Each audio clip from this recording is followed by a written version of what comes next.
నమస్తే, నా పేరు స్వప్న. కంచర్ల టీవీ స్పీడ్ న్యూస్ కి స్వాగతం. అల్లూరు జిల్లా కొయ్యూరు మండలంలోని స్థానిక బాయ్స్ 1 ఉన్నత పాఠశాలలో 1-2 తరగతులు బోధించే ఉపాధ్యాయులకు నిర్వహిస్తున్న వారం రోజుల జిఎఫ్ఎల్ఎన్ శిక్షణ తరగతులు అవస్థల మధ్య సాగుతున్నాయి.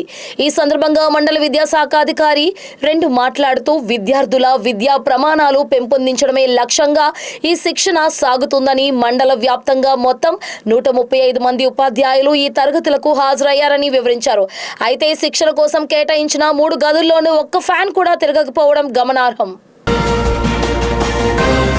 శ్రీ సత్యసాయి జిల్లా కదిరి పట్టణం R&B వసతి గృహంలో కదిరి నియోజకవర్గానికి చెందిన 44 మందికి లబ్ధిదారులకు 31,48,332 రూపాయలు ముఖ్యమంత్రి సహాయ నిధి చెక్కులను ఎమ్మెల్యే కందికుంట వెంకట ప్రసాద్ లబ్ధిదారులకు అందజేశారు. కదిరి నియోజకవర్గ వ్యాప్తంగా ఇప్పటి వరకు 572 మంది లబ్ధిదారులకు దాదాపు 5 కోట్ల రూపాయలు అందజేశామని ఎమ్మెల్యే కందికుంట ఈ సందర్భంగా అన్నారు. ముఖ్యమంత్రి సహాయ నిధి ద్వారా సామాన్యులకు అత్యవసర ఆపదల్లో సహాయం అందిస్తున్నామని తెలిపారు.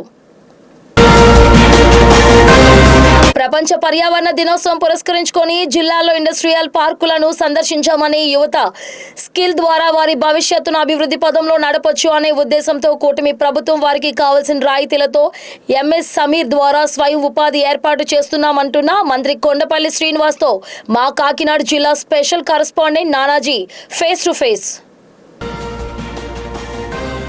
డిఎస్సి అవకతవకలపై ప్రశ్నిస్తే కేసులు పెట్టమని రాష్ట్ర ముఖ్యమంత్రి ప్రకటన చేయడం దారుణమని మాజీ ఎంపీ వైఎస్ఆర్సీపీ జాతీయ అధికార ప్రతినిధి మార్గాని భరత్రాం విమర్శించారు. స్థానిక రాజమండ్రిలోని ఎల్పురం మార్గానికి ఎస్టేట్స్ లో గల వైఎస్ఆర్సీపీ రాజమండ్రి సిటీ కార్యాలయంలో మాజీ ఎంపీ భరత్ మీడియా సమావేశం నిర్వహించారు. డిఎస్సి అవకతవకలపై సిట్టింగ్ జడ్జితో గానీ సిబిఐతో గానీ పూర్తి స్థాయి విచారణ నిర్వహించాలని ఆయన డిమాండ్ చేశారు. ప్రకాశం జిల్లా సింగరాయకొండ సమీపంలో జరిగిన ఘటన రైల్వే వర్గాల్లో కలకలం రేపింది.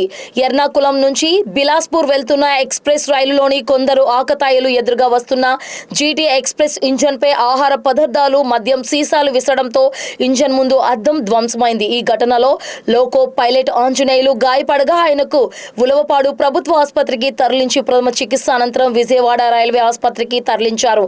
ఘటనపై ఒంగోలు ఆర్పీఎఫ్ పోలీసులు కేసు నమోదు చేసి దర్యాప్తు చేపట్టారు. నర్సరావుపేట క్రిస్టియన్ పాలెంలో నిర్వహించిన మాదిగల చైతన్య సమావేశంలో ఎంఆర్పీఎస్ నాయకులు మాట్లాడుతూ మాదిగ సమాజం విద్య, ఉద్యోగాలు, వ్యాపారం, రాజకీయాలతో పాటు అన్ని రంగాల్లో అభివృద్ధి సాధించాలని పిలుపునిచ్చారు. ఎంఆర్పీఎస్ పల్నాడు జిల్లా ఇన్ఛార్జి దుడ్డు రామకృష్ణ, మాదిగ ఉద్యోగుల జాతీయ ఉపాధ్యక్షులు దాసరి నాగయ్య మాదిగ మాట్లాడుతూ అలాగే జూలై 7న నిర్వహించనున్న మాదిగల జెండా పండుగను ప్రతి గ్రామంలో ఘనంగా నిర్వహించి విజయవంతం చేయాలని పిలుపునిచ్చారు. ఉప్పాడ తీర ప్రాంతంలో ఉన్న పొల్యూషన్ ను డిప్యూటీ సీఎం పవన్ కళ్యాణ్ హామీ ఇచ్చినట్లుగా 100 రోజుల కార్యాచరణలో భాగంగా కంట్రోల్ చేశామని అన్నారు.